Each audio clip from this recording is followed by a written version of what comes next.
everyone.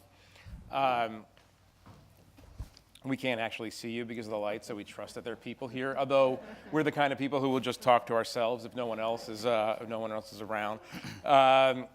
Thank you very much. Thank you for that warm introduction. And we are, in fact, going to deal with the current reality of the new reality that we were brought to this past week as part of this discussion. Let me very briefly, you know who these people are, but let me very briefly introduce Nina Shea. For people who follow these issues, she needs no introduction. She's been doing this work for 30 years. She's one of the world's preeminent experts on issues of religious freedom. She's an expert on the subject of blasphemy, which is incredibly relevant. At the Hudson Institute, she's the director of the Center for Religious Freedom. And those of you who haven't seen her books on these subjects, you should avail yourselves of them later. She gave me $20 to plump her book. It's fine. And then, of course, we have Hussein Haqqani, my old friend, who is also at the Hudson Institute, director, among other things, of the Center for South and Central Asian Studies. Hussein, I got to know well when I was covering Pakistan. And then I got to know him even better when he was Pakistan's ambassador to the U.S. He is one of the most unusual ambassadors ever accredited to Washington for many reasons, not least of which was that he was a dissident in his own embassy.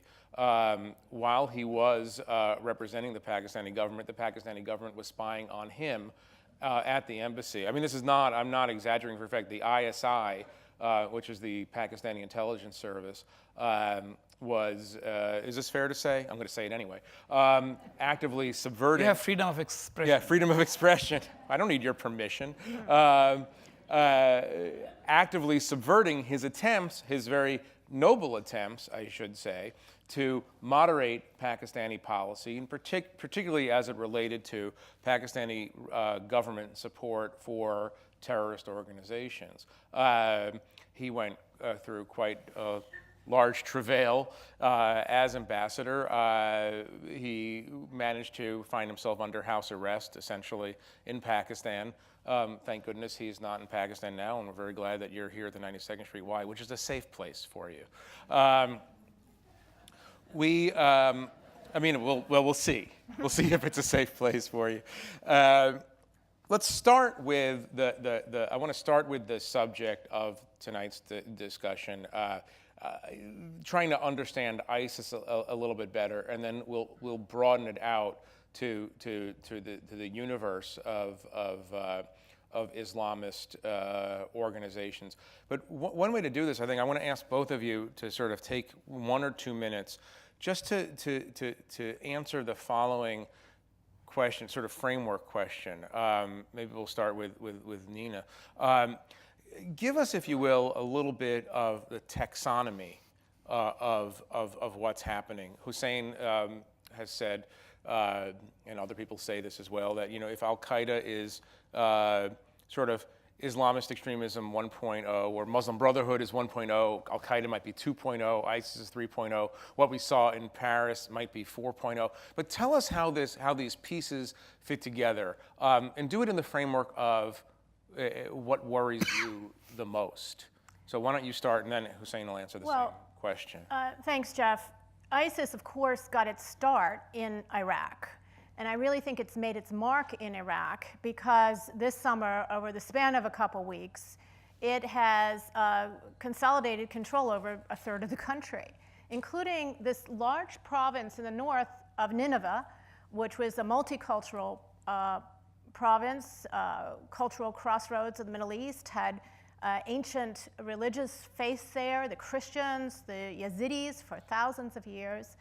And it religiously cleansed the place in a matter of weeks. And I'm 99% sure that it's irreversible, that these people have been pushed out, the place has changed forever, they are intermarrying in Mosul, they are entrenching themselves, they're indoctrinating the people who are left. And don't forget that 500,000 Sunni Muslims left Mosul. So they were the moderates, if you will. Right. And the people who stayed agree with them to some extent. What makes them different than Al-Qaeda? They have taken territory, and they are ruling, they are governing. And other than that, I think they share their hatred of the infidel, of anyone who does not think like them, including other Muslims. In fact, one of the first people to die in Mosul, this is Iraq's second largest city, was a professor, a Muslim professor at the University of Mosul, who stood up and argued with them why it was not correct for them to kill Christians, to give them the convert or die policy. And he was immediately killed last June. So I think that Al-Qaeda is perfectly capable of doing, and has done the same thing, of eliminating its opponents, of asserting its control in little areas. But ISIS has selectively taken from the 7th century, and then they take the technology from our century and have used it against us. I will answer in reverse order. So I'll first answer the question of what's the difference between them and Al-Qaeda. There was an ideological argument between Al-Qaeda and Abu Musab Zarqawi, who is the ideological father of ISIS. And the argument was that Al-Qaeda said it is important to overthrow apostate Muslim regimes and take over countries to start building the caliphate piece by piece. And Zarqawi said, no, we also need to terrify people so that we can cleanse societies. So this was the difference. Al-Qaeda was about strategically attacking the West as well as Muslim regimes, not mass slaughter of the kind these guys have done. Not because they didn't agree with it, but because they didn't think it was strategically prudent. So that's the big difference. The first part of your question, where do they come from? Basically, I don't want to run through the list because most of these names are in Arabic, but the fact of the matter is that most people came to know of ISIS only when they took over the city of Mosul. That's when American media kind of said, "Oh God, this group." In the current trends in in Islamist ideology, which is one of the magazines that we publish at Hudson, which focuses on these issues, trying to understand the ideology, we had an article about ISIS about 2-3 years ago. We've been following that.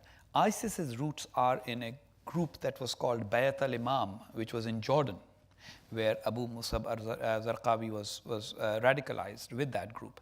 And then he came out of prison. He created something called the Jund al-Sham, which is the army of Syria, which then became the Jamaat al-Tawheed wal-Jihad, etc., etc. Kind of reminds you of Monty Python. We're not the Judean People's Front. We're exactly. We are the People's Front of Judea, etc. And that's how it. And the biggest challenge they pose is that they control territory, but not just any territory. Al-Qaeda's only control of territory was Afghanistan under the Taliban. And that was not a resource-rich country. In fact, there, Al-Qaeda was gathering money from around the world, bringing it partly to create its own international terrorist network, but also to subsidize the Taliban, if you remember, before 9/11. They were subsidizing the Taliban. The Taliban didn't have any resources of their own. ISIS presides over a territory that is actually resource-rich.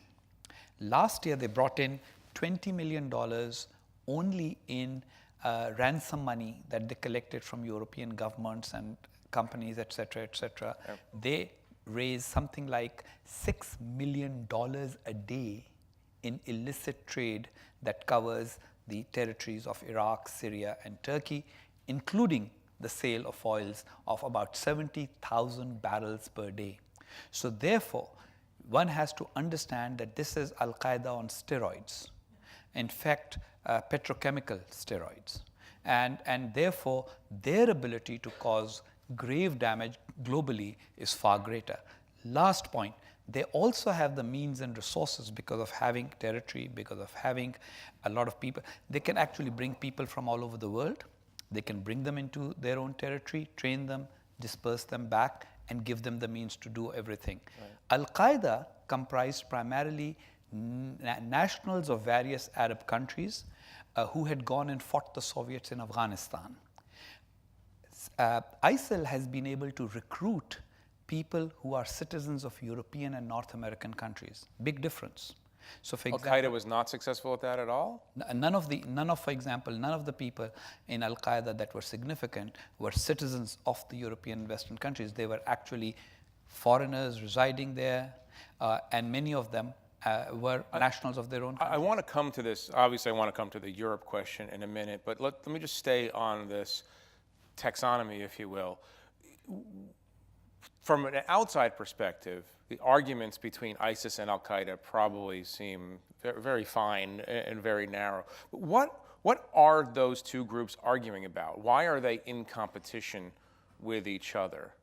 Look, Jeff, it's going to be very difficult to try and explain that in great detail without expending a lot of time. But let me try and explain this to you with an analogy. Communism, for example, when it started out with Marx's book, The Capital, etc., then it obviously grew into various kinds of ideologies of how to implement it, what to do with it, etc. Out of that were born various tendencies and trends. You had the Fourth International and the Trotskyists and the Leninists and Stalinists and then the Maoists, etc., etc. That is the phenomenon that is happening to the fundamental idea, which is Islamism. Now, I'm a Muslim. I'm the only Muslim on this panel, by the way. And how do you know that?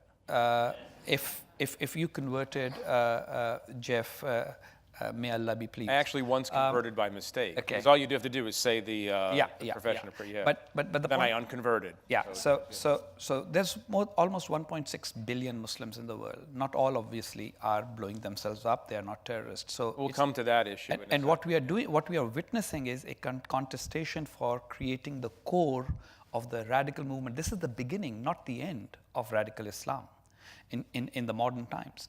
And as they see it, they are prepared to fight for, so this is a millennial struggle, they can fight for a long time.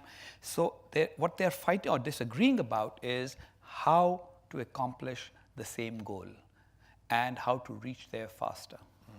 Mm-hmm. Nina, again, this is a sort of a gross shorthand sort of question, but from the perspective of America, the West, and the perspective of Middle East Christians as well, because that's a particular expertise of yours, which manifestation of this tendency, ISIS or Al-Qaeda, is more dangerous from your perspective?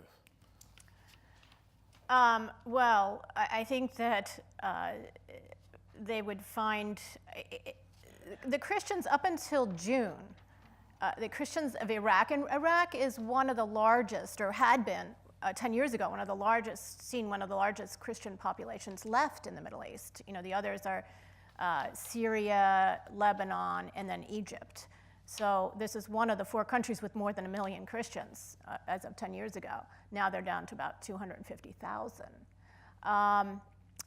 They were terrified up until June that there would be an Al-Qaeda-like regime where they would be reduced to dhimmi status. Explain that. And dhimmi status, harking back to the 7th century again, would put them in a subordinate position. Second-class citizenship. Yeah, subordinate position, and they wouldn't really have rights, equal rights in courts or with property or anything else. They wouldn't be citizens of their country. And the church leaders feared that that would drive out everybody over time, that they wouldn't put up with it in the modern age. They would go west. And many of them, 1 million of them, have gone from Iraq, have fled to the west, have been driven out of Iraq over the past 10 years. Now, and that would be sort of the Al-Qaeda style. In fact, that's what ISIS was doing in Raqqa, Syria, about a year ago, was imposing dhimmi contracts and having Christians sign it. It's on the internet. They're sort of blurry signatures agreeing to this. But there were only about 20 Christians left, or 20 Christian leaders left in Raqqa, in Syria. But when they got to Mosul and then Nineveh, and marched through Nineveh, they gave them a choice, convert or die. So they took And it to... they took it to another level. And the Christians fled overnight. They weren't allowed to take any of their property. They woke up one morning and found N's stamped onto their houses, meaning Nazarenes, and they knew their hours were numbered there. Time was up. And they left. And as they were leaving, ISIS took their cars at these checkpoints, leaving the place. took their wedding rings, took their bus fare, and they took everything they had. From the American national security perspective, which group gives you more pause? I mean, quite obviously, we're here in New York, Al-Qaeda, we understand the capacities and desires of Al-Qaeda. Well, it's the psychological factor. Whoever's winning at the moment, it could be either one. And before it was Al-Qaeda. But does ISIS have designs on large-scale? Absolutely. ISIS has captured the imagination of other terrorist groups or disgruntled groups. So you have now the phenomenon of Libyan factions this week swearing allegiance to ISIS and kidnapping and killing dozens of Coptic Christians from Egypt who were migrant workers there. Right. You have the Taliban. The Taliban, the Pakistani Taliban, the Afghan Taliban, or factions thereof. The point here is, Jeff, that sometimes American national security policy is made sort of very, very short term. And it's all about what's our immediate threat. In fact, that actually played into the hands of these extremists, because there was a time when it was assumed that the only threat was Al-Qaeda in Iraq. To fight that, the Sunni awakening was created, which actually Al-Qaeda in Iraq penetrated to be able to take advantage of for the next round. You have to be able to start thinking like them, thinking longer term. If they can think 20-year windows at a time, surely the Americans can try and think in 20-year windows or 100-year windows, and I'll explain that to you. But that's sorry for saying this, but that's an impossibility when we exist on a 4-year presidential cycle. No. Or a 2-year congressional cycle. Or a 2-year congressional cycle. You know, but no, I mean, it's very hard. Or a monthly or a weekly sort of news cycle. Salary cycle and a daily news cycle. Sometimes there are days when, for example, when all of this was happening. But in a sense, I want to keep the conversation realistic. There's no possible way American cable television paid more attention. Policy for the United American States. Cable television paid more attention to Lindsay Lohan's love life while ISIS was developing. So I understand that, but as a non-American, that was more threatening to the United States. As a non-American, I want the Americans to realize that this may be something different than they have ever experienced or dealt with. Right. Look, you will always have to deal with the rest of the world. You're not going to be able to, yes, there can be Fortress America in terms of making yourself relatively safe, but relatively only.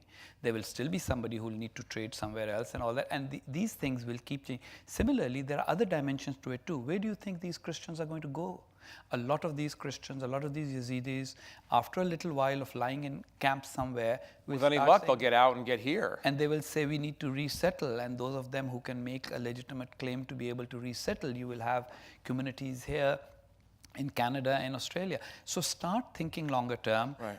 I think that it's time for America to wake up to the whole idea of a longer term understanding of the threat of radical and extremist You have very elegantly brought us to the subject of France in the following sense. Manuel Valls, the Prime Minister of France, has been saying over the last week that France is in a war now with radical Islam.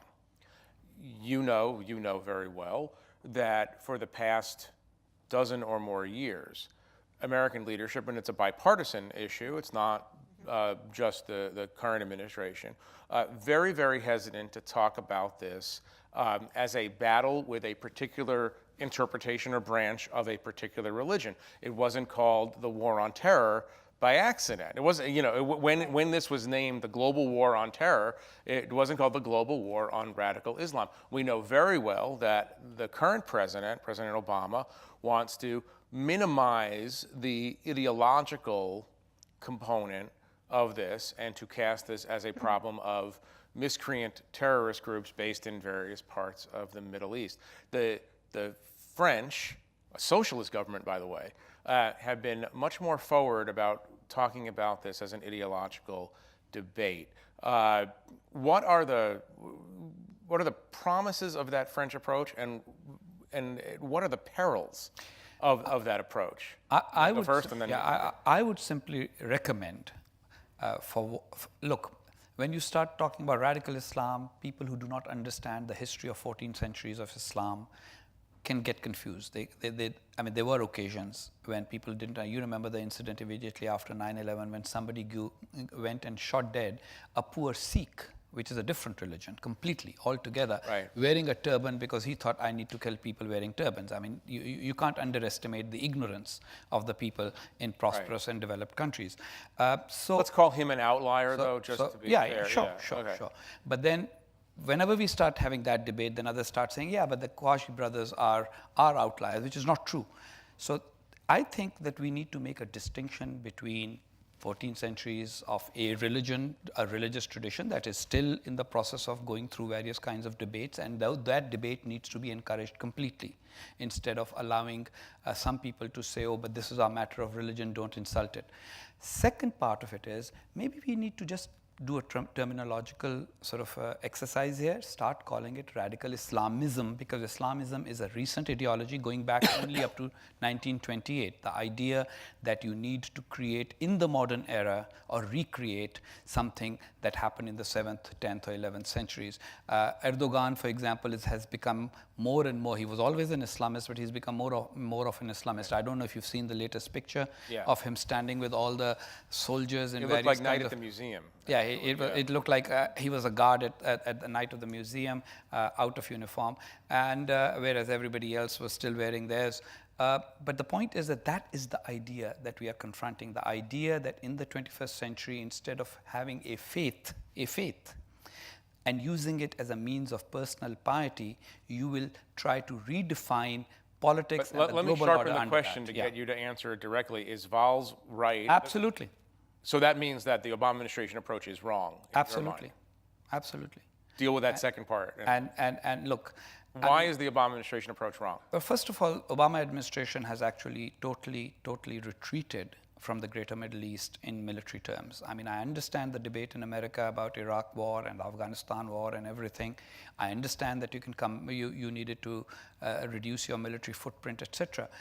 But you do not leave a theater of war on your timetable. You have to understand also the timetable of the enemy. And so the enemy's timetable was totally ignored. Just because, I have made a promise to my people and my electorate that we are going to get out and our people are tired of being there. You have to tie the loose ends. That's part one. Part two is that the need to be, for example, they actually thought that the Muslim Brotherhood would be like the Social Democrats who modified the communists, and that was their approach. The truth is, in Tunisia, we see some positive evidence. I'm coming to that. The only Islamist group that has shown the capacity to try and modify itself and become more like the Social Democrats is the An-Nahda party of Tunisia, and maybe the Islamist party in Indonesia. But for example, the Egyptian Muslim Brotherhood, when it was attacking the Copts, showed that it was actually more like Lenin and his sort of friends in Germany or Italy, rather than the Social Democrats. So I think that the administration has made a mistake in A, diagnosing the problem, and B, in making a prescription. Lastly, the administration has chosen within America people from the Muslim community who actually downplay the threat of Islamism as a means of protecting the community. Now, I'm part of the Muslim community here, even though I'm not an American citizen yet. But I would say that you can do both. You can say, we are not going to start attacking our own Muslims. These are people who are in this country. As long as they are law-abiding citizens, that's fine. But there is no reason not to at least understand the problem of Islamist extremism. Nina, you heard Manuel Valls, the French Prime Minister. What are the, talk about your reaction to that, but what are the perils of turning this into, from our end, an ideological war? Yeah, I don't think we want to see it as a sort of a Huntington clash of civilizations, us and them. But and in fact, why don't we want to see that? If that's because it's not nuanced, it's not accurate. There's so many it polarizes. Millions. Yeah, it's polarizing. There are majority, hundreds of millions of Muslims who are not our enemy, and there is this radical core group, though, that we do need to protect ourselves from and protect others. This is a crime against humanity, what has happened in Iraq. And it's done irreparable harm. We were really caught flat-footed by not failing to recognize the threat of radical Islam, calling it a JV team. And now it's dominating our news. But given what you just said, isn't there a danger when you say our war is with radical Islam that many Muslims who are not in the radical Muslim camp might hear not the word radical, but might hear the word Islam and say, oh, wait a second, the Prime Minister of France, the Prime Minister of Canada, even the President of the United States, they're against my religion. I mean, that's what I think.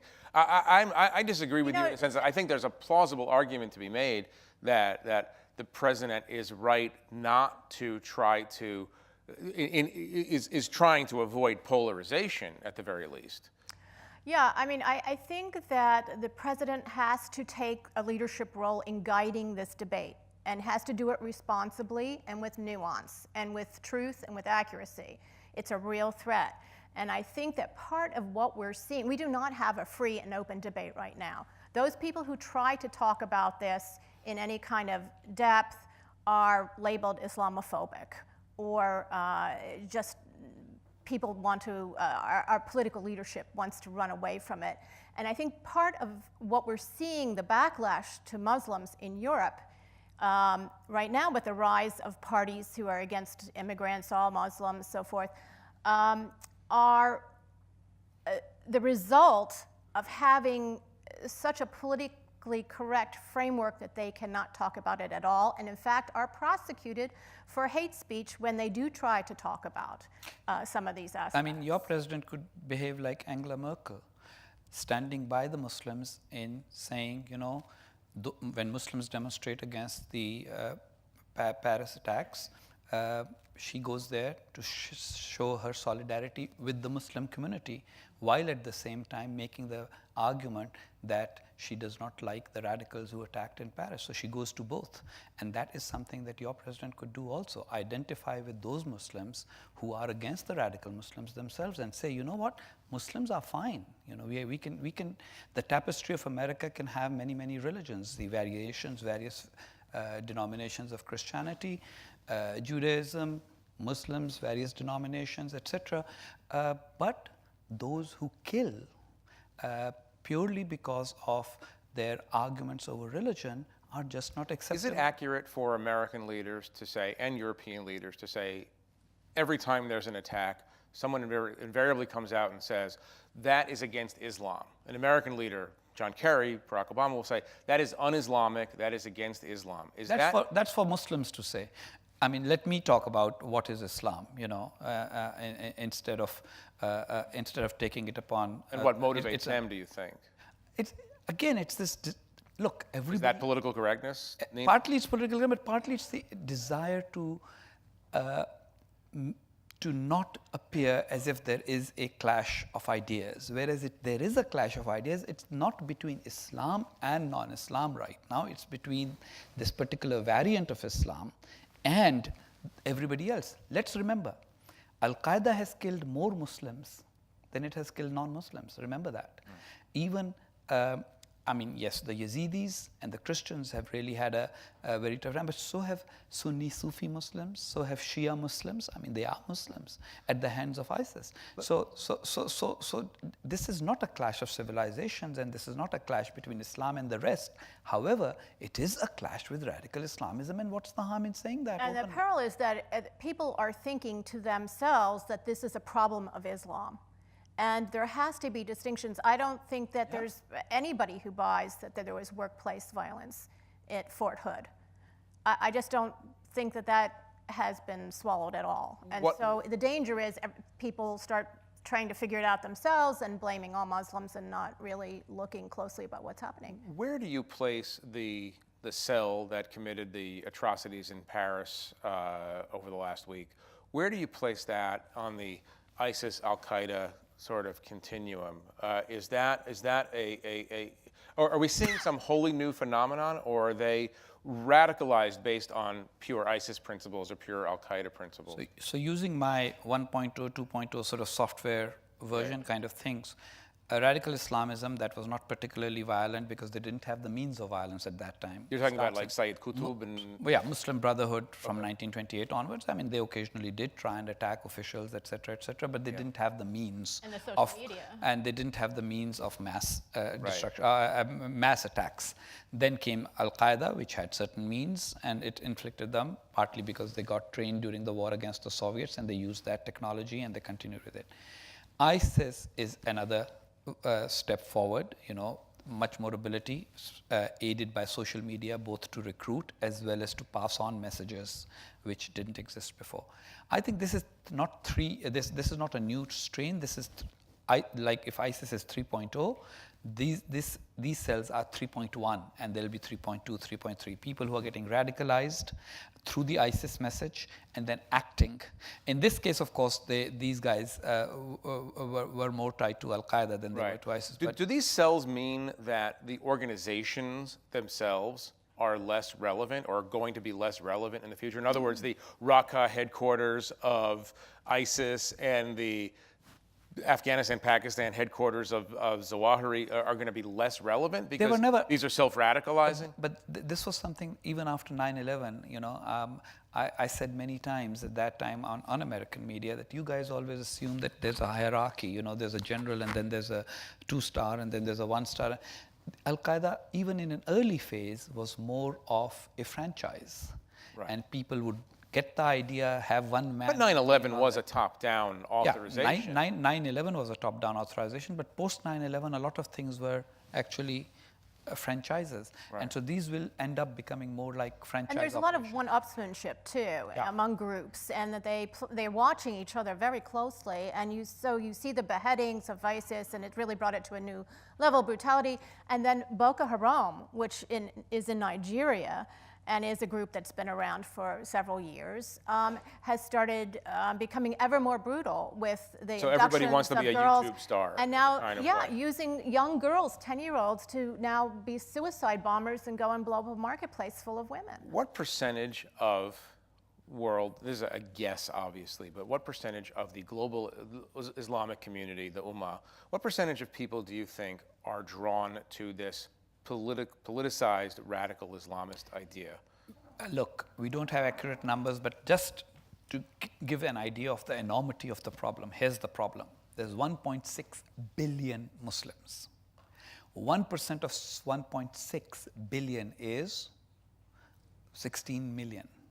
So even if it's a tenth of 1%, so even if it's 1%, or a hundredth of 1%. It's a lot of people in pure numbers. So percentage doesn't matter here, which, by the way, is the reason Well, it does if you're trying to convince the mass of non-radicalized Muslims to fight, to the extent that it's possible to fight against people who are willing to cut your head off, to fight this. I mean, if you have the overwhelming majority on your side, that has to count for something. Sure. Look, I think there are various shades here. There is the radical. There will be very few people who would actually, if ISIS was running in a free and fair election, I don't think they're going to win anywhere. They'd get fewer votes. But will there be a lot of people who would say, in a confrontation between ISIS and the unbelievers, maybe we should still sympathize with the believers even though they are not that good, because they are at least our community? There might be a lot more. And so therefore the shades kind of continue to vary. Then there's the vast number of Muslims. For example, the largest Muslim communities in the world are in India, Indonesia.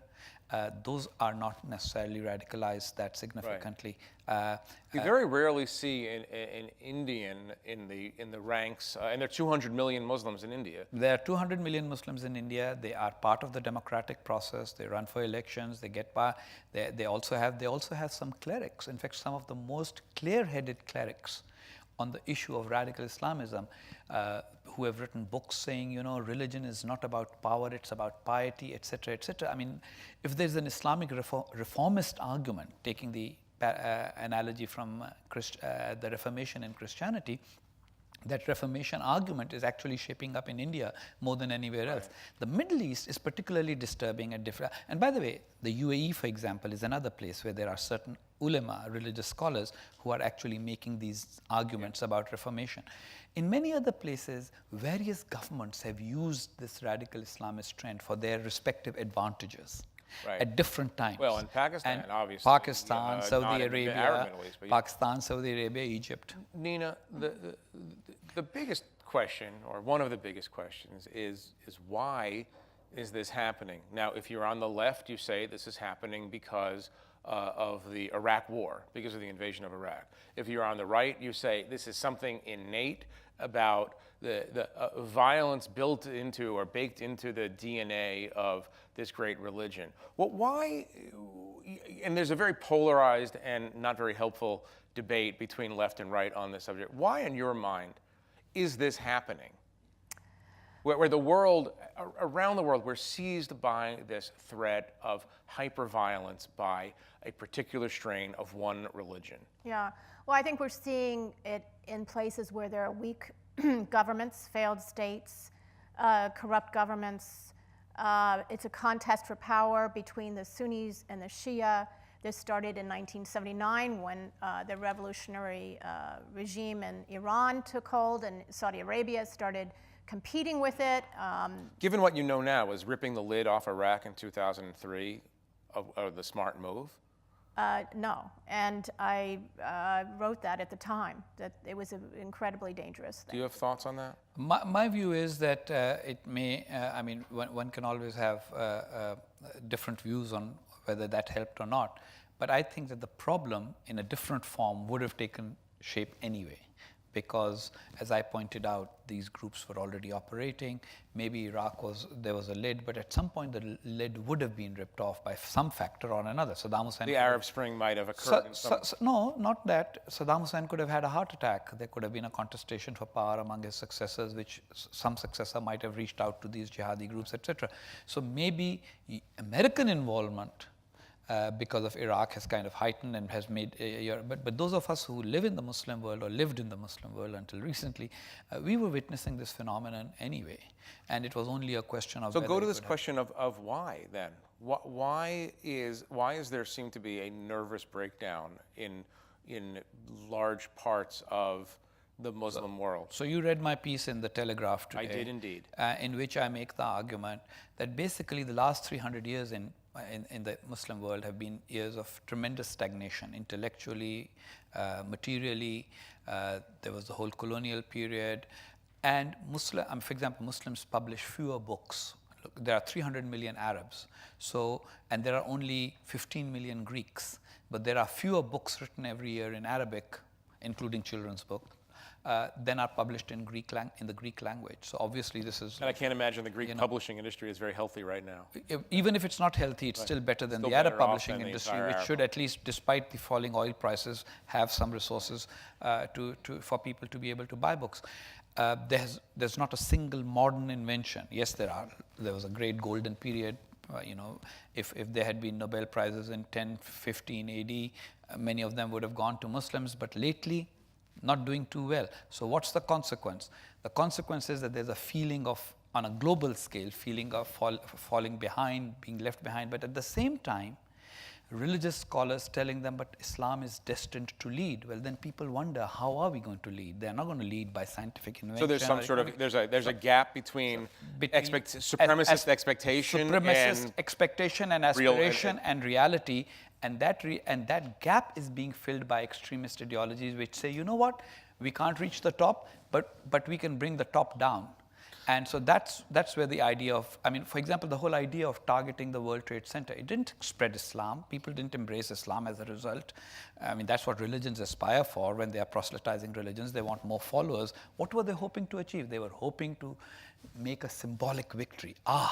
We can still bring their symbol of their economic power down just by using their own planes. Let me ask you, and we're going to go to these questions in a minute, but let me ask you this. If you had 20 minutes with the President of the United States, who, whatever you say, has the ability to impact world events more than any single leader, if you had 20 minutes from now, and the question on the table was, A, how do I protect America and its allies from Islamist terrorism? And B, and this maybe especially for Nina, is how do I protect national and religious and ethnic minorities in a disintegrating Middle East? That's a very important moral, humanitarian question. What would you say to him? I would say that, Mr. President, please accept, acknowledge, and engage with this problem as the problem it is, which is it's an idea that you have to confront. You can't traipse. Is it an idea that's caused by previous American actions? I mean, I don't buy that. I know that there are people who argue that, but my argument is, because I've studied the problem for many, many years, in fact for decades, my argument is that correlation is not causality. American intervention didn't cause it. It may have enhanced it in certain situations. In case of Iran, for example, the Mossadegh intervention in '53 may have helped some of the radical Islamists, but look, it's not America. It's not for America to fix every problem in the world. But what America can do is make a contribution to the extent that it is engaged and involved in the other parts of the world. It needs to do the right thing in terms of not letting the problem become compounded. So what does the president go out and say then? Well, I'm sure he has speechwriters who will tell him what to say. I don't want to tell him what to say. I just want him to actually stop traipsing around the problem of radical Islamism as a threat, not just to America, but to global order and global security, and above all to Muslims and their own faith itself. Look, ISIS has not made Muslims in Syria and Iraq more pious, which is what Islam says is its primary objective. It hasn't increased the number of people attending mosque. All it has done is it has actually created enormous brutality, and basically it's Zarqawi's thesis, which is create immense terror to cleanse society. What are they cleansing society of? They're cleansing society of minorities, religious minorities, kill them. They're cleansing society of what they consider to be religious deviants, hence the violence against Shias and the Sufis, instead of accepting pluralism as a modern value.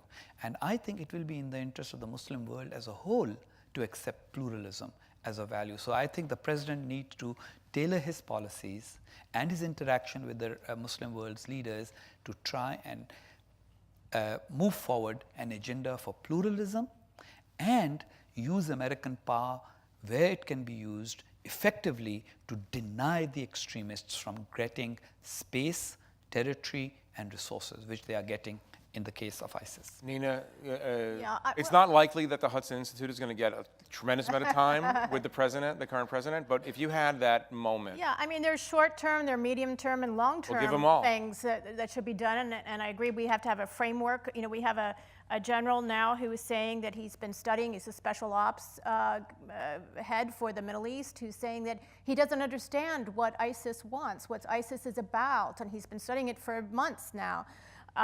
We should have a framework. Our president should set a framework for understanding this, for discussing this. One of the problems, obviously there's things that can be done with the Turkish border, stopping the inflow of foreign fighters. There are thousands, maybe 15,000 now. Stopping the funding. Saudi Arabia's textbooks.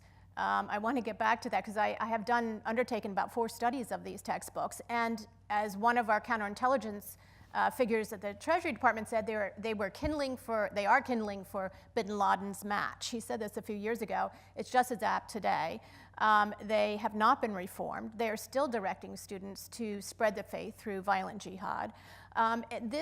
Saudi Arabia not only has billions of petrodollars to spread this around, but because it's in charge of the Hajj and has the 2 holiest shrines, is custodian of the 2 holiest shrines in Islam, it is symbolically very important. It's authoritative. It has an authoritative voice in these textbooks. And these are on the internet. They are distributed around the world. So you want the President of the United States to crack down on one of America's strongest allies in the Middle East, Saudi Arabia? It needs to open a discussion. The State Department hasn't even really acknowledged it. Year after year, the State Department human rights reports say that reforms have been taken in the textbooks.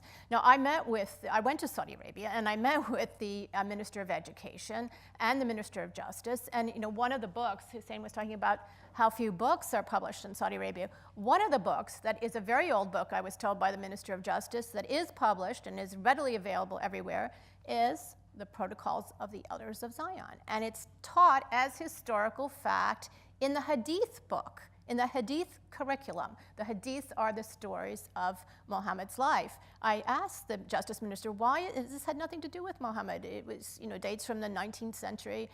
And he acted like he didn't know that. He said, it's a very old book. It was in my father's house. So, we have a problem when this is being disseminated throughout the Sunni world by Saudi Arabia. And many people who actually end up becoming radical Islamists start out by being bigots, basically. They are anti-Semitic bigots, they are anti-Christian bigots. In India and Pakistan, they are anti-Hindu bigots. And so tackling bigotry as a global issue is also off of one of the questions, and it's a variant of one of the questions that I got from the audience. How central, and this question is obviously brought into sharp relief by what happened on Friday in Paris, how central is anti-Semitism to the ideology of ISIS / Al-Qaeda / this whole basket of? I would say very central. And how did it become so central? Primarily through teaching and curriculum, political discourse. But why? Well, because of the Middle East conflict? The Middle East conflict, but look, Pakistan was not part of the Middle East conflict. Malaysia was not part of the Middle East conflict. Bangladesh was not part of the Middle East conflict. There weren't even any significant number of Jews there, so it wasn't like something, it was imported. I actually, as a college student, I argued outside a mosque when there were religious books being sold, and the Protocols were one of the books. And I said, how is this a religious book? It's not the Quran, it's not the Hadith, it's not fiqh, it's not any of our traditional religious branches of knowledge. But that is what many Muslim governments have done. Saddam Hussein and Bashar Assad, and Bashar Assad's father, Hafiz Assad, actually on the one hand, provided relative protection to the Christian communities in Iraq and Syria, but on the other hand, they also unleashed tremendous anti-Semitism. So the problem is that when you unleash these ideologies, and we must understand. So at first it was artificially induced, and now it's organic? Because remember, during the Ottoman Empire, sorry, if I may complete what I was thinking, during the Ottoman Empire, Jews from the Spanish Inquisition decided that it was better for them to be dhimmis in the Ottoman Empire, which is get protection by paying a tax, and have better than being raped by Cossacks. Than being classic killed. Jewish dilemma. And so basically, if you read Bernard Lewis's Jews of Islam, he says they didn't have equal citizenship, but at least they had protection and they had a relatively better life. That collapsed in the Middle East in the aftermath of 1948. The Jewish communities of Iraq and Libya and Syria and everybody, they were kind of forced out. Yeah, the Jews in more contemporary times, I think, have been used as scapegoats, but there are hardly any Jews left in these countries now. So there are 6 Jews left in Iraq, and the Christians have become this scapegoat. They have 9 synagogues. No, sorry, I can't help myself. And they have, and the Christians have become the scapegoats. And there is actually a graffiti slogan, first the Saturday people, then the Sunday people, written by jihadists referring to the Jews and then the Christians. In Egypt, there are less than 20 Jews left in the entire country. And these were huge Jewish communities at one point. And these were biblical, both of them. Right. When the Morsi Muslim Brotherhood government fell, was overthrown in 13, the mobs turned to the pogroms came after the Christians, and there was the worst single attack against the Coptic churches in 700 years. So let me ask you this, because, and it is based also on another question from the audience. Why is there so little, and I have to say that I asked this question in kind of parochial wonder, because I know that when Jewish communities overseas are attacked, there is generally speaking, a galvanizing response on the part of the organizations of American Jewry, of Israel, of other, to sort of go out, Soviet Jews being the most operative example, to go out and say, this will not stand, and lobby and protest and all that sort of thing. There is, you've described this, and I think we'll look back on this as a momentous moment, as a sort of a huge and tragic moment. There's a wholesale cleansing, so to speak, of Christians from the Middle East right now. Where are the Christian churches of America and the West on this subject? 'Cause I don't hear it, and maybe I'm missing something, but I don't get it. It's an epic religious cleansing. These are churches that have been there for 2,000 years. Original Christians. Yeah, original Christians. They speak Aramaic, the language of Jesus. But why? And Is there some? why are they silent? I think it's fear. I think a large part of it is fear because there's still some to preserve. There's still some there, and we don't want to say anything. And we don't want to separate ourselves from the Muslims because that'll make it even worse. And I think that the most vocal. Getting a little late. It is, and I think I think they are in shock as well. The Chaldean patriarch has been outspoken. He said Chaldeans are the Iraqi Christians. He's the Iraqi Catholics, and he said something to a Georgetown conference in Rome a year ago, saying, "When will the West speak up? When will Western churches speak up? When will they care? When we're all dead?" And it's pretty much the answer is yes. Any thoughts on that? I think that's true, but an additional factor might be, for example, the Pope has spoken out because there are Catholic communities there. There aren't significant Protestant communities, so I guess there's not feeling of like total affinity. I don't know. I wish there was, because after all, these are Christians, ancient Christians. For example, the Copts have not been able to get the kind of support they should accept from other Copts and possibly the Catholic Church. And one would expect, and I think that there might be political correctness to blame partly. Yeah, I think a lot of voices within the church too have been on the Palestine cause. Yeah. And so that they have dominated the discourse. Well, You mean Christian criticism of Israel? Yes. On the Palestinian issue. Yes. But those. That's that sector. But surely, the religious community in America can chew gum and walk straight at the same time. They can deal with both issues if they wanted to. I am really concerned about this as to why they are not that outspoken and why they are not that concerned. Right. Partly because international solidarity always helps people in such situations, because governments do worry about how they are being seen. I don't think ISIS is going to worry about what the international opinion is, but maybe other governments may start playing some role in it. Qatar, Turkey, who deal with ISIS, etc., they may start putting more pressure if there is a really genuine international approach. This is a related question. How does Israel fit into the equation of radical Islam? And what I'm interpreting there is how central is the, let's call it what it is, the destruction of Israel, the removal of Israel, to radical Islamist ideology? It seems like there's a pretty broad buffet of issues. Yeah, and it's part of it, especially, but I don't think Israel or destruction of Israel or the Palestinian issue was that significant in Al-Qaeda's original manifesto, if you see it. I have not seen that as being central to ISIL.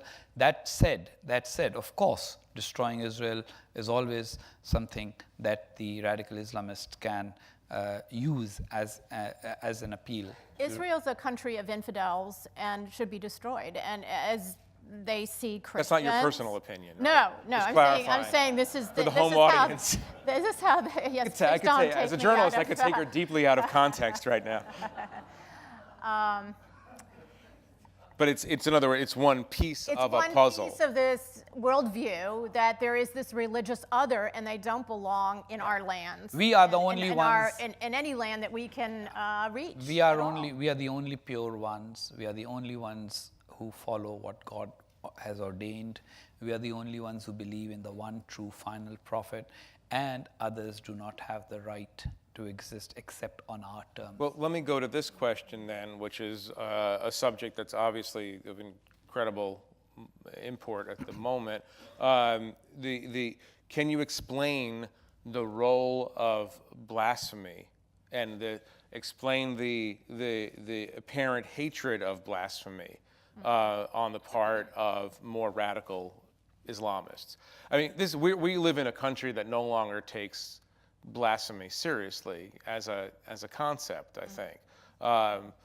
That could be annoying to believers, but it obviously is the price you pay for being in an open society. But maybe both of you can talk about how it comes to pass that people will murder other humans because of a perceived slight against a prophet of a religion who has been dead for 1,500 years. Yeah, well, it's not just images of the prophet or ridicule of the prophet. It's also a critique of anything claiming the mantle of Islam that is off the table or can be called off the table. So these blasphemy codes within the countries, and I wrote I co-authored a 500-page book called Silenced on this, they give extremists a platform within society to frame the debate or to put limits on the debate and what can be discussed, so that you have the situation of someone who tried to call for women's rights in Afghanistan, who was put on trial for his life for blasphemy. There's someone who was against child marriages in Yemen. He was put on trial for his life. There's a Saudi blogger who was asking questions about the regime, who has now been sentenced to 1,000 lashes. He got right. He's getting 10 a week or something. 50 a week. 50 a week. Yeah, because otherwise it would kill him. And so they want to keep him alive. Got to keep him alive. You can't flog a dead guy. Yeah. And it just goes on and on. But it's a way of narrowing what can be discussed and criticized about the regime or any person in authority who can claim the Islamic mantle. Pakistan is a world center of the enforcement, sometimes brutally, of blasphemy laws. Has this always been the case? No, from in that part of the subcontinent? Well, the British created a blasphemy law. Ironically, the Mughals didn't have a blasphemy law.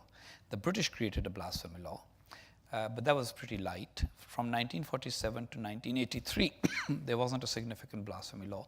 And then in 1983 came the laws that we are dealing with today, which basically many religious scholars also think are not rooted in religion. Look, as a young child, I was told, or I remember hearing the story in a mosque of how there was a woman who every day when Prophet Muhammad began his mission used to make sure that she collected all the garbage in her neighborhood and threw it on the Prophet. And then one day he was passing and he was expecting the garbage to be thrown on him, and it didn't hit him. There was no garbage, so he wondered what had happened to the woman. Apparently she was ill. He went, sort of took care of her. That's what we were told, which basically meant, those who insult the Prophet, talk to them, look after them if they fall ill. But that's not what has been done by many, many Muslim countries in making laws. Where does this brittleness come from? I mean, I equate this, or I contrast it with the Mormon response to blaspheming their religion, and they sort of take it with they're generally just nice about everything, but they sort of take it with a smile, and it reflects well on the surety of their beliefs. Where does this weird brittleness come from? I think, as I said it in my piece today, I mean, like half of it is political. For example, if this Charlie Hebdo, these killings hadn't happened, Charlie Hebdo was a magazine of 40,000 circulation. Right. It's going to sell 3 million. Now it's going to sell 3 million. So basically, who's the blasphemer here? I think it's the people who actually bring attention to this. Right. There had been 89 hits on that video on YouTube called the Innocence of Muhammad or something like that. Yeah. That thing. Then the protests started, and everybody started looking for the movie. So I have always argued that this is a tool of political mobilization. Oh God, our prophet is being blasphemed. Oh Muslims, you are under attack. It's this Islam in danger kind of attitude to politically mobilize. It's a tool of Islam. It's manipulated for political purposes, but it also feeds on itself. It raises sensibilities and expectations that this should be punished, or I'm offended too, and about this other thing. And in fact, it's even gotten to the point in Pakistan where it's considered blasphemous to challenge the blasphemy law, to say that you want to Well, reform our governor it. was the governor. That's Monty Python level. Yeah, but Yeah, but and it we cost lost we both of us lost a friend, the governor of Punjab, Salman Taseer, and Shahbaz Bhatti, whose who was- daughter I'm godfather to. This poor man was killed by his security guard because the security guard said this man is advocating the amendment to the blasphemy laws and therefore is a blasphemer, and he was acting on the fatwa of a cleric who'd given that fatwa. Let me ask you the reverse of this question, which is, given this reality, should the media, should governments in the West discourage acts, publications that are publishing cartoons, publishing stories that radical Islam considers to be blasphemous from a tactical security standpoint? Well, I think that, Imagine that you're in the government and not an advocate for. you know, I think, of course, there can be examples of civil discourse and encouragement of that. But when you get to the point of actually blaming a video for an attack against our embassy in Benghazi, which was not accurate, and then finding sort of Al Capone-style pretext for putting this filmmaker of this nothing short that was privately done on YouTube in prison for, you know, Tax evasion. Yeah, something like that. Although Al Capone actually did commit a real crime. Right. He killed people. This guy didn't. He exercised his He made a very faith. bad film, that's all. Yeah. Right. And It was a terrible film. a terrible film. It was crude, it was vulgar, and so is Charlie Hebdo. You know, it's crude, it's vulgar. Right. Hussein, I mean, answer this question as someone from the East who is in the West. What is the right Western, individual Western response to this? There's no reason why you should change the nature of your society because I am offended by it. For the simple reason that if you do that, I will not respect you. And these people actually their objective is basically not to oppose that particular act. They want a much bigger transformation of the world. And so you can't keep giving in to them. That's point number one. In other words, this is not their final demand. This is not their final demand.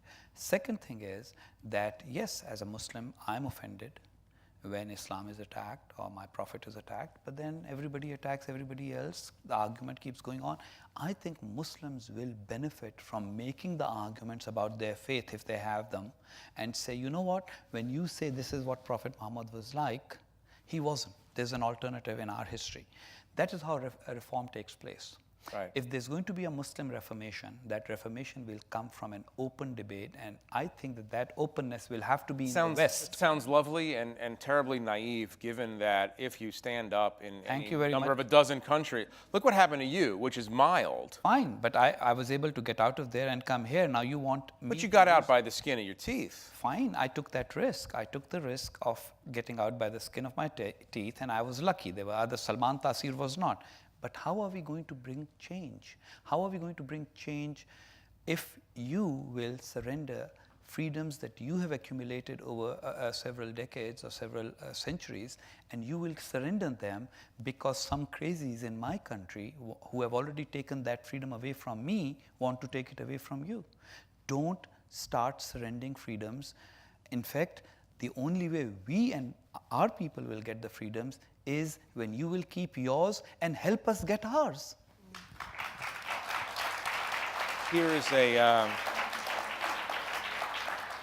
Here is a question from the audience that talks about the nature of the West. Western democracies seem to be losing the war against fundamentalist Islam. Putin, on the other hand, prevailed against the Chechens. Is democracy being used against us? Should Western democracies change tactics? Well, did Putin really win? I think she wanted to avoid the question, and because of that, I want you to answer it first. Well, I mean, it's not enough. You know, I was listening to Hussein. Paris has shown us that it's not enough to just say that there is a free speech and you can say whatever you want. we're going to have to do more to protect people and to prevent attacks. Now, I would never counsel following Putin on anything.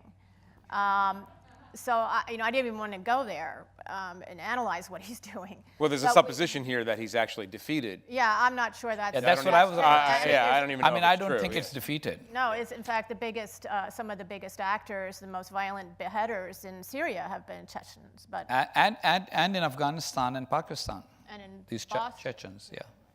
Right, Boston. Don't forget Boston.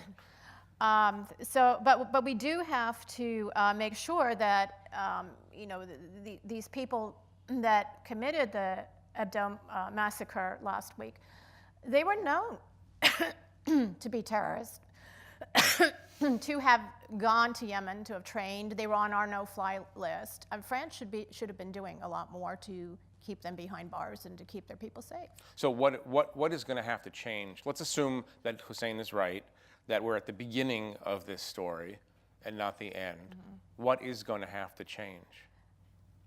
Well, the only thing I can say about Putin is that I've heard that Russia gave us information about the Boston bombers, and we didn't follow up on it. No, but I'm asking a bigger question. Yeah, I'm asking a bigger question. Well, we're going to have to confront the fact that there is such a thing as radical Islam, and that it's threatening us, and that they are.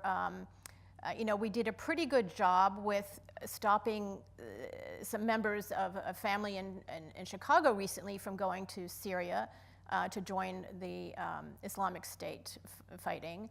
And we've got to keep doing that. But in that case, we seem to accept this theory that, they were radicalized by Sheikh Google, that somehow they didn't have any access in their home to computers, but somehow these young kids got radicalized. We've got to get to the bottom of that. We've got to know exactly how this radicalization process is happening in our own citizens. Go to that freedom of speech question. I mean, the amazing thing about internet radicalization is that Google, you click on one video of Anwar al-Awlaki preaching, and the Google algorithm will helpfully suggest 5 more videos just like it. So in the course of 2 nights, I've talked to intelligence people, but in the course of 2 nights of obsessive watching, you can be handed an entire worldview as a 16-year-old, 18-year-old, 20-year-old. So I mean, how do you interrupt that cycle without changing the nature of our open societies? Well, here's the problem. Preachers who can actually compete with Anwar al-Awlaki in offering an alternative view, both of Islam and of the world, do exist. Unfortunately, they are not as tech savvy as these people have become. It is something, when you ask about what can America do, what can we do, those are the things where you can actually step up to the plate and provide that little sort of support in terms of saying, you know what, let's find out the Muslim clerics around the world who actually are the anti-Anwar al-Awlaki, and let us provide them with the medium. They're not savvy. Who is us?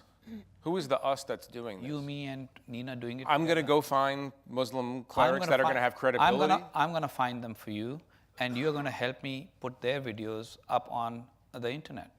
One of the things that I've been writing about is that Good luck with that, by the way. The U.S. government. No, what I mean is, sorry, what I meant was that these guys are doing it with a sense of mission.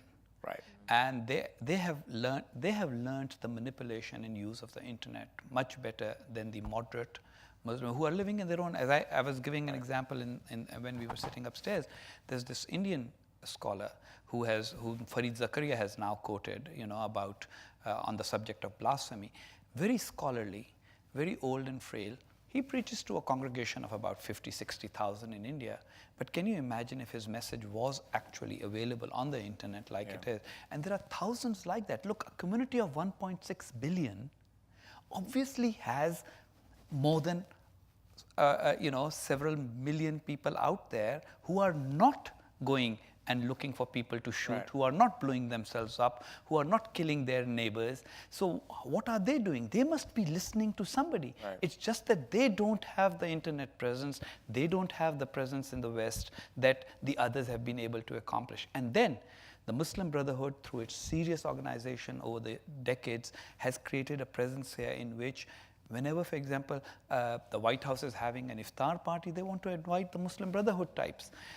My wife doesn't qualify because she's a Muslim who doesn't cover her head. So she's not authentic enough so that when they show the iftar party on television, they want to show the women who've got their head covered because that's what a Muslim is supposed to be.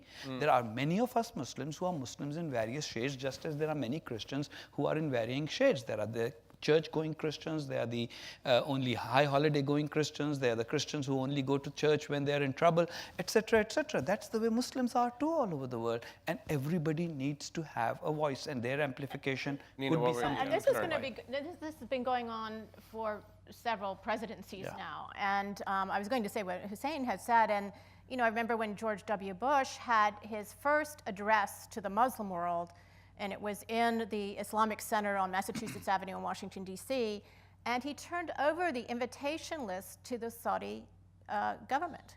And so only the Saudi friends got to be invited. And Shiites were excluded, and Saudi dissidents were excluded, and your wife There are was excluded. 105 denominations in Islam today. 105. Do you hear about the 103 other than the main Shia and the main troublemaking Sunni, like the Wahhabi? Who else do you hear about? You don't hear about them. I mean, there are Ahmadis who consider themselves Muslims. Right. They don't believe in violent jihad at all. They are pacifists. They are like the Quakers of Islam. But you don't hear much about them because violence, trouble, that attracts attention. I don't know how much time we have left, but I have a couple of more questions on this, on these general subjects. Actually, there's one question. Would you mind? There's one question for me. Can I read it to myself and then answer it? Sure. Would that be okay? It's a moderator privilege, I guess. In your piece in today's Atlantic, something I wrote actually a couple of days ago, the French Prime Minister Manuel Valls told you that if French Jews leave France and immigrate to Israel, it will destroy one of the pillars of French society. Do you think mass immigration can or will happen, and can Israel absorb 100,000 French Jews? I mean, this is one of the key subjects. I mean, please weigh in on this. This is one of the key subjects of the moment. Of course, Israel, yeah, I mean, the answer to the second part is, of course, Israel can absorb 100,000 French Jews. And one of the ironies, I think, of Islamism or radical Islamism or however you want to frame it, is that it may inadvertently strengthen Israel. I mean, if you have, I just got back from Paris a couple of days ago, and you don't really meet French Jews, especially outside of the nicest parts of Paris. You don't really meet French Jews who haven't at least given a thought to moving to Israel. 7,000 went last year, 10,000 are probably on, actually the estimate was 10,000 this coming year, and that was before the latest attack. So yes, Israel can absorb them. Obviously, there's a big debate between French Jewish leadership and Israeli leadership on these questions of how it should be organized. But the larger question, and this goes not only to the question of Jews in France, but what is France itself, I found this to be one of the most interesting people I've talked to in a long time. The Prime Minister of France said very explicitly, he said, this country, the republic itself, was built on several principles. One of the principles, a principle that was born in the French Revolution, was the emancipation of the Jews. So if we can't, as a country, as a republic, figure out a way to allow our Jewish citizens to live peacefully to the point where they want to run away or they need to run away, then France itself will be a failure. And this goes to a broader question, because you know, as the expression goes, you know, Jews are always the first ones, but they're never the last. This goes to a question of how much pressure do you think Western European countries are under right now? I mean, there is obviously a discourse in France on the right, not even the extreme right, just on the sort of conservative right, about whether the French are losing France once and for all. Do you think that we're in a position where French civilization as we know it is under this kind of deep threat? Have you seen that graphic that has come about, which shows what people think or what is the perception of how many Muslims there are in a community in Europe and how many actually are? So, for example, they did a survey in France and asked people, and I'm going to guess. Can I guess? Yeah. The people thought that there were 25 million Muslim. Well, people thought that there were 31% of France's 31%. population, whereas there are only 7%.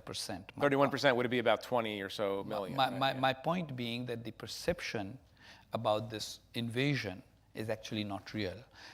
There is an invasion, but that's in the form of terrorism and violence, not in the form of sheer numbers. I don't think Europe or America or Canada need to be scared of Muslims per se. There needs to be a serious effort at identifying the problem area and dealing with it. If you cannot do that, then obviously you will just talk in sheer sort of, a fear, and fear is never a good way of making policy. I think that France just deployed, was it 10,000 troops to protect synagogues and schools. Yeah, half of, I guess they deployed 20,000 and half. No, I think it's like 6,000 troops for synagogues and schools. Yeah, and schools. it was about half of the total number were devoted to protecting the Jewish people, and I think that's appropriate, and it's a start. It's a start, but it raises this question of how can you have a normative Jewish life when your children are going to schools that have to be guarded by the French army? Hopefully they are going to start their debate within their society about how they got to this point and how to work things out where everybody can. And they will have to amplify the voices of Muslims against anti-Semitism. Right. Because there are Muslims, as you are well aware, who do stand against anti-Semitism. Let me go to this final question and maybe take a minute and wrap it up. It's a good question. It really gets to, I think, the enormous challenge of living in an age of the hyper-empowered individual. And the question is, how can open societies possibly stop terrorism when one or two individuals who have some training and some knowledge completely create havoc in the world's capitals? Which is a fascinating. I mean, we saw what happened in Boston. We saw what 19 guys did in New York and the Pentagon and Pennsylvania. We saw what 2 did in Boston. We saw this is what turned Paris upside down last week was at most 4 people, we think. Maybe there were some helpers along the way, but 4 people. I think it's a fascinating question because it seems it's an army you can't see. It's not an army. It's individuals who blend in until the moment they come out, and they create absolute havoc. How do we possibly, the question is an excellent question, how do we possibly win a fight against people who have so much power, in part because they're invisible until the moment they show themselves, until they're visible to the moment that they kill people? But how is that different, for example, from somebody who goes and shoots up an entire school of children? I mean, it doesn't bring down because your the civilization. Shooter and the children. It does not bring down your civilization. It's a horrible, horrible act, and it undermines trust and safety and all. But it doesn't undermine the ideological principles upon which this country is built. I don't think these acts of terrorism are undermining your freedoms completely. They are threatening them. Fight for your freedoms. Defend yourself. But imagine this happened. Imagine this happened once a month in a Western capital. Hopefully you will make sure that it doesn't, meaning improve your law enforcement, improve your security. I mean, give consideration to it. You can't live in fear. We spend billions and billions and billions So obviously you're not doing the right thing with those billions. You're spending them on wrong things. You have to, it can be done right.